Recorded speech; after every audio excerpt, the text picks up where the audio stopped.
ফালাকাটায় শুরু হলো 32তম ব্লক ভাওয়াইয়া প্রতিযোগিতা। বুধবার ফালাকাটা ব্লকের জটেশ্বর 2 নম্বর গ্রাম পঞ্চায়েত এলাকার কাঁঠালবাড়ি নিম্ন বুনিয়াদী বিদ্যালয়ে এই ভাওয়াইয়া প্রতিযোগিতা অনুষ্ঠিত হয়। জানা গেছে, ব্লক স্তরের এই প্রতিযোগিতায় চটকা, দড়িয়া ইত্যাদি নানা বিভাগে যারা বিজয়ী হবেন তারা সরাসরি রাজ্য স্তরের প্রতিযোগিতায় অংশগ্রহণ করার সুযোগ পাবেন।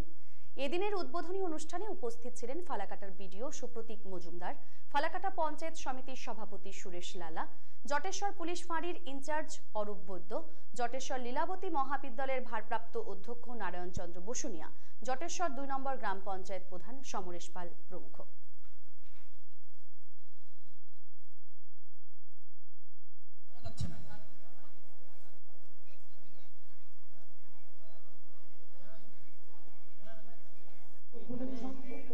ব্লক ভাওয়াইয়া অনুষ্ঠান যেটা হয় আমাদের, সেই কম্পিটিশনটা হচ্ছে আগামী 2-1 দিনের মধ্যেই 30 তারিখে সিতাইয়ে যেটা রাজ্য ভাওয়াইয়া অনুষ্ঠান আছে, সেখান থেকে ব্লক ভাওয়াইয়াতে যারা সিলেকশন পায় তারা এই প্রোগ্রামটাতে আজকে করবে।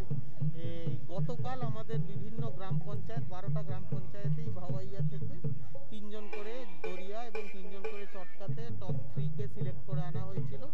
আজকে তারা এইখানে পারফর্ম করবে এবং এখানে যারা ফার্স্ট, সেকেন্ড, থার্ড হবে তাদেরকে রাজ্য ভাওয়াইয়াতে অংশগ্রহণ করার জন্য পাঠানো হবে। শিলিগুড়ি মেট্রোপলিটন পুলিশের নিউ জলপাইগুড়ি থানার পুলিশের জালে গ্রেপ্তার এক বাংলাদেশি। ধৃতের নাম চঞ্চল দাস। নিউ জলপাইগুড়ি থানার পুলিশ সূত্রে জানা গেছে, চঞ্চল সম্প্রতি বাংলাদেশের বগুড়া জেলার জগন্নাথপুর এলাকা থেকে সীমান্ত টপকে ভারতে আসে। সে শেরপুর থানা এলাকার বাসিন্দা। বিগত 3-4 মাস যাবৎ সে ভারতের ফুলবাড়ি এলাকায় বসবাস করছিল। গোপন সূত্রে পাওয়া খবরের ভিত্তিতে মঙ্গলবার রাতে ফুলবাড়িতে অভিযান চালিয়ে তাকে গ্রেপ্তার করে নিউ জলপাইগুড়ি থানার পুলিশ। জানা গেছে, চঞ্চল বেশ কিছুদিন যাবৎ ভোটার তালিকায় নাম তোলার এবং আধার কার্ড তৈরির চেষ্টা চালাচ্ছিল। বুধবার ধৃত বাংলাদেশিকে জলপাইগুড়ি আদালতে পাঠানো হয়।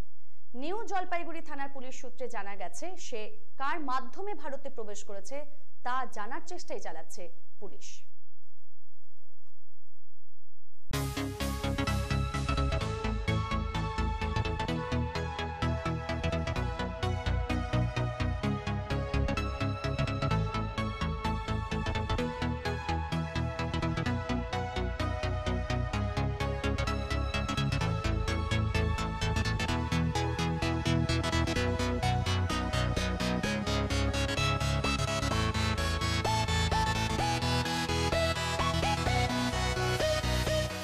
নতুন সাজে নতুন রূপে Poddar and company, Subrata Poddar, electronics, furniture and home appliances mall, Ariyan road, Cooch Behar, opposite of e.t.c bank.